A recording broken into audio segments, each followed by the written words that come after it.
Aujourd'hui, leurs carrières sont au top. Chanteur à succès, Julien Doré enchaîne les tubes et les tournées pendant que Virginie Efira fait un carton au cinéma. À l'affiche de cet film en 14 mois, l'actrice assure et fera partie des favorites pour le César de la meilleure actrice à la fin du mois. Mais tous les deux se sont connus à un moment bien différent de leur vie, en 2007, dans La Nouvelle Star.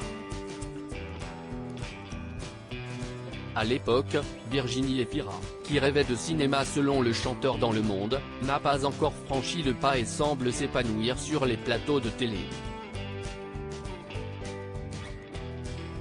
Du moins, si est ce que pense le public.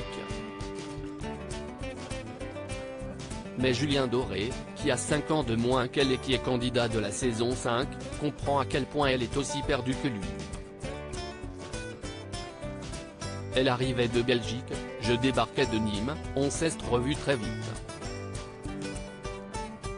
On s'est retrouvés dans certaines situations absurdes, au milieu d'humains qui se réunissent et ne partagent rien, ne s'écoutent pas, ne se regardent pas.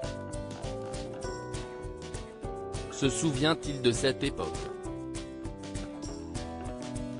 Heureusement, les deux amis savent veiller l'un sur l'autre, surtout que Paris était une ville intimidante pour eux. Virginie Efira, une actrice sans limite par notre éducation et notre origine, on s'est protégés mutuellement. On s'est même demandé s'il fallait gommer nos accents, raconte le papa d'un petit garçon, qui a fini par retrouver son ami dans le clip de sa chanson Kiki. Conscient du doute qui habite la jeune femme à l'époque, le cinéma lui paraissait impossible alors.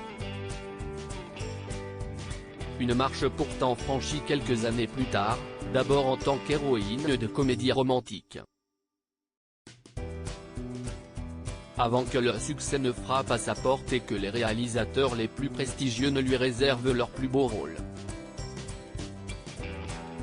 Éclatante dans 4 films en 2022, En attendant Bojangles, Don Juan, Revoir Paris et Les enfants des autres, l'actrice sera sûrement accompagnée au César par son compagnon Nils Schneider, rencontré en 2018 sur le tournage d'Un amour impossible, et qui vit avec elle et sa fille Ali, dont le père est le réalisateur Mabrouk El Mekri, à Paris. En 2023, elle est attendue dans L'amour et les forêts, de Valérie Donzelli, qui fait partie de ses réalisatrices fétiches, mais également dans un tout autre registre.